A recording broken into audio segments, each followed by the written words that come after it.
जब जन्म लिया तो वो समय था ठंड का महीना। कौन सा महीना? ठंड का महीना था। उस समय अंजोरी का समय था। तो उसको मेल मिलाप के समय अनुमानिक से उसको ज्योतिषी लोग उसको कैलेंडर के द्वारा देखते देखते जब देखते उसे अनुभव के द्वारा एक डेट फिक्स कर गया ठंड के कारण, और वो जो है दिसंबर महीने को फिक्स किया है। आमीन, हालेलुया। दिसंबर महीने में उद्धारण के लिए ठंड के समय में प्रभु यीशु मसीह जन्म लिया। कौन से महीने में? दिसंबर। और हमारा छुटकारा मिस्र देश से कौन से महीने में हुआ था? अबीब महीने। अभी उसको ट्रांसलेट किया जाए तो कौन से में आएगा? अभी हिंदू कैलेंडर में दिसंबर। कौन से? हालेलुया, बोलो प्रभु यीशु मसीह की। तो कहना चाहिए कि वर्ष के अंत में तुम बटोरन का पर्व मनाना, और अंतिम समय में जब क्रिसमस जब हुआ, यीशु मसीह जब पैदा हुआ, तो वो ठंड का समय था। कौन समय? ठंड का समय। कौन सा समय था? ठंड का समय। और जब इस्राएली लोग मिस्र देश से छुड़ा कर लाए तो कौन से समय का था? ठंड का समय था। हालेलुया, समझ रहे थोड़ा से? ठंड के समय में पुराने नियम में भी हमारा छुटकारा हुआ। उसके बाद नया नियम में प्रभु यीशु मसीह ठंड के ही समय में जन्म लिया, और जन्म लेने के बाद हमारा जीवन आत्मा का छुटकारा हुआ है। हालेलुया। इसलिए कहता है कि हमें वर्ष के अंत में तुम धन्यवादी पर्व मनाना। और मनाना क्यों मनाना? क्योंकि हमें मृत्यु की रस्सी से परमेश्वर हमें छुड़ाया है। इसलिए मैं जीवन भर यहोवा का क्या करूंगा? धन्यवाद करूंगा। हालेलुया। समझते? मेन फोकस हमारा कहाँ जा रहा है? धन्यवादी पर्व। समझ रहे हो थोड़ा से? जब तक प्रचार नहीं किया जाएगा तब तक लोग समझेंगे। और हमारे नारी कलेशे के लोग 2 साल हो गए समझ चुके हैं, लेकिन नए लोग है वो क्या होता है धन्यवादी पर्व उसको नहीं जान सकते। हालेलुया, बोलो प्रभु यीशु मसीह की। और यहाँ लिखा है उनका 9 पद में पढ़ेंगे, 19 पद इसी का। अपनी भूमि की पहली उपज का पहला भाग अपने परमेश्वर यहोवा के भवन में ले आना। बस, अपनी भूमि की पहली उपज का पहला भाग अपने परमेश्वर के भवन में ले आना। हालेलुया, बोलो प्रभु यीशु मसीह की। समझ रहे थोड़ा से? कौन सी बातों को बोल रहा है? परमेश्वर जो हमें आशीष दिया है, परमेश्वर हमें आशीष दिया है। जो आप धान बोए हो, फसल बोए हो, एक बार सोने वाले जोरदार ताली बजा देंगे और जोर से।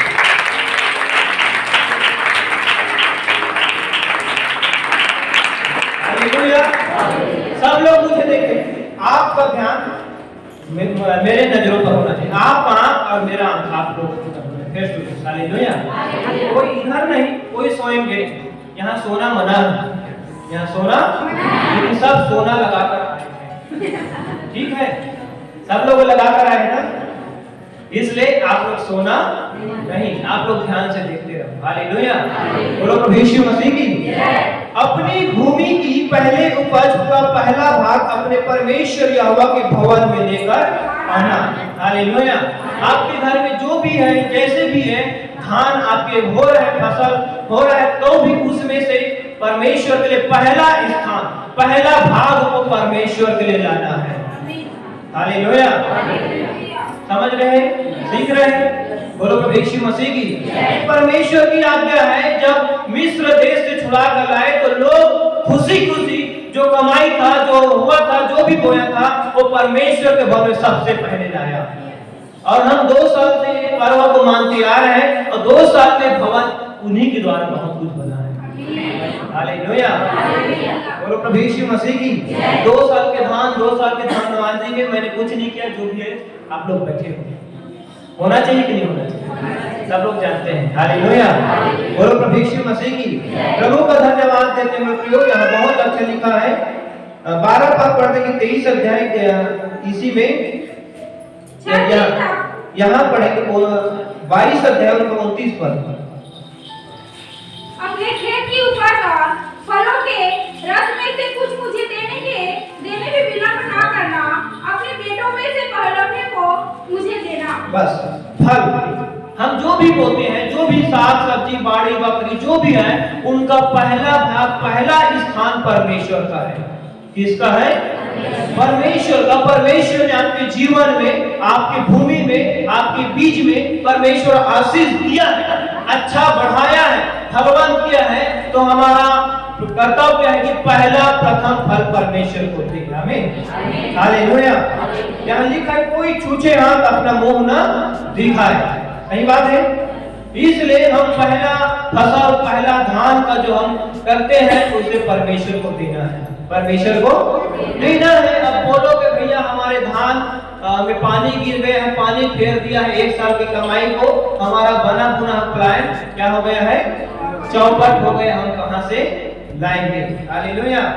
बोलो प्रभु यीशु मसीह की। मेरे साथ निकाले हबक्कुक की किताब उसका 3रा अध्याय और 17 और 18 पढ़ना।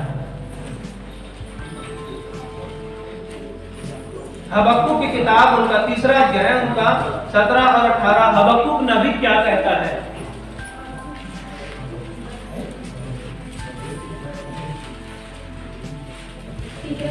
कोई भी पढ़ सकते हैं। क्योंकि चाहे अंजीर के वृक्षों में फूल न लगे और न दाखलताओं में फल लगे, जलपाई के वृक्ष में केवल धोखा पाया जाए और खेतों में अन्न न उपजे, भेड़शालाओं में भेड़ बकरियां न रहे और न थानों में गाय बैल हो, तो भी मैं यहोवा के कारण आनंदित और मगन रहूंगा और अपने उद्धारकर्ता परमेश्वर के द्वारा अति प्रसन्न रहूंगा। यहोवा परमेश्वर मेरा बलपुर है, वह मेरे पांव हरिणों के समान बना देता है, वह मुझको मेरे ऊंचे स्थानों पर चलाता है। बस बहुत अच्छा लिखा है, प्रभु आशीष दे बेटा।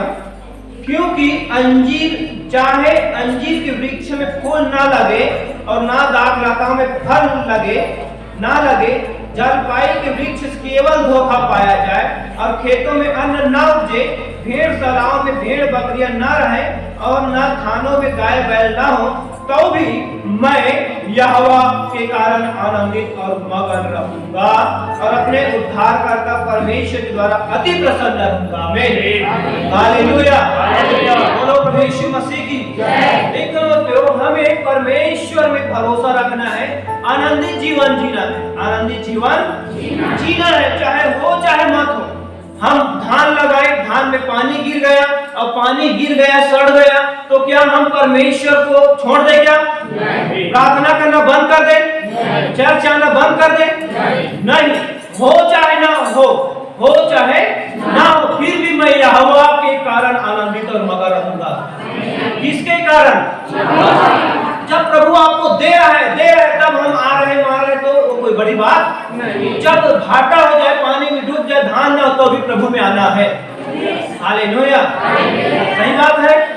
यस, प्रभु के कारण हमें आनंदित रहना है, प्रभु के कारण खुशी रहना है। किसके कारण? प्रभु के कारण दाखलताओं में फल न लगे, जलपाई के वृक्ष केवल धोखा पा जाए और अन्न ना उपजे, भेड़शाला में भेड़ बकरी ना रहे और ना थानों में गाय बैल, तो भी मैं यहोवा के कारण आनंदित मगन रहूंगा। आमीन, हालेलुया। बोलो प्रभु यीशु मसीह की। हम लोग सब्जी बेचने के लिए गए हैं, सब्जी नहीं बेचाया तो क्या हम प्रार्थना करना बंद कर दें? संडे आराधना बंद कर दें? रोते रहे नहीं बेचे दादा, कैसे करो, किसे दे रोवत रहो, कैसे हो जाए?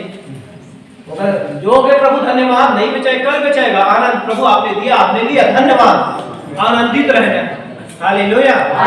बोलो प्रभु यीशु मसीह की। प्रभु का धन्यवाद देते हुए हमें हर समय आनंदित रहना है। हबक्कुक नबी कहता है चाहे हो चाहे मत हो, चाहे भेड़शाला में गाय उत्पन्न हो चाहे मत हो, तभी मैं यहोवा के कारण आनंदित रहूंगा। आप लोग गाय निकाले, मस्त दूध वाले जमने हुए और लेकर आए, आकर यहाँ पता चलता दूध नहीं दे रहा है, तो आप क्या करोगे? फांसी रोकर मर जाओगे या फिर गाय को मार डालोगे? आप फिर बछड़ों को मार डालोगे? फिर भी प्रभु में क्या रहना है? आनंदित रहना है ना। सही बात है, खुश रहना है। हालेलुया। नरेंद्र भाई मान लो उदाहरण मत मान लो, उदाहरण लेकर बताता हूँ, ठीक है? कपड़ा बेचल के है, कपड़ा एक नहीं बेचे, बोनी तो पेट्रोल सिलाए, तो मैं भाई कि आज के बाद अपना प्रार्थना कर, तो मैं सेवा नहीं करोगे, छोड़ दी तक। हाँ, प्रभु के कारण का रहना है, बेचाया चाहे मत बेचो, प्रभु एक दिन देने वाला है। हालेलुया, सही बात है। प्रभु को धन्यवाद देते हैं। हमें परमेश्वर में आनंदित रहना है। परमेश्वर में क्या रहना है? सबसे पहले प्रभु ने आपके जीवन को बचाया, यही सबसे बड़ी बात है। इसलिए हमें परमेश्वर को धन्यवाद देना चाहिए। हो चाहे माँ, तो प्रभु जो तेरी इच्छा है, जैसे हमारे पास है, गिल्ला है धान तो भी गिल्ला चौरा धान लाना है, ठीक है। अब प्रभु गिल्ला कर दे धान, तो मैं सूखा वाला कहाँ मांगू? वही लाना है, पानी वाला भरे वाला, हाँ सूखा जाएगा। सही बात है ना? हालेलुया, बोलो प्रभु यीशु मसीह की जय। प्रभु हमारे जीवन में परमेश्वर ने उपकार किया है, उसको भूलना नहीं। बाइबल कहता है, हे मेरे मन यहोवा को उसके किसी भी उपकार को ना भूलना। परमेश्वर ने आपके जीवन में उपकार किया है, उसको कभी भूलना नहीं। कितने लोग धन्यवादी पर्व के बारे में नहीं जानते? वो हाथ उठाएंगे। नहीं जानते वही लोग, बाकी सब लोग तो जानते हैं। जो लोग नहीं जानते धन्यवादी पर्व क्या है, बिल्कुल बिल्कुल, जो लोग नहीं जानते वो हाथ उठाएंगे ना, फिर आप लोगों को बताएंगे। बिल्कुल, हालेलुया। मेरे ख्याल से वो भक्ति कलीसिया होंगे, है ना? ताली बजाएंगे। हमें जानना है लोगों कि धन्यवादी पर्व क्यों मनाते हैं, कि परमेश्वर ने हमें मृत्यु से बचाया, जीवन दिया, और हम 1 साल तक कुछ नहीं देते, तो कहना चाहिए कि परमेश्वर को 1 साल के वर्ष के अंत में धन्यवादी पर्व मानना। और वर्ष के अंत में यदि गिना जाए, जनवरी महीना से आखिरी में कौन सा महीना आता है? दिसंबर, और वो ठंड का महीना है। और दिसंबर महीना में प्रभु यीशु मसीह जन्म लिया, हमारे आत्मा का छुटकारा हुआ। दिसंबर महीना में ही हमने मिस्र से निकाला, वहां से गुलामी से आजाद हुआ, हम अच्छे हो गए, चंगे हो गए। तो इसी महीने में परमेश्वर वादा किया है कि अपने वर्ष के अंत में जो अपने काम करते हो, फसल होते हो, उसका पहला उपज, प्रथम भाग को पहला स्थान परमेश्वर को देना है। आमीन, हालेलुया। तो सबसे पहला भाग परमेश्वर के भवन में आना है। ये वचन को मैं पहले से तैयार किया था, प्रभु का धन्यवाद। गौरव भैया आया, बताया भैया मैं धान लाया, कहाँ रखना है? भवन आया है, जितना ला सकते हैं, भरने के लिए जगह है, ठीक है। प्रभु का धन्यवाद, हालेलुया। प्रभु का धन्यवाद देते हैं कि हम सब सीखेंगे प्रभु भोज के बारे में।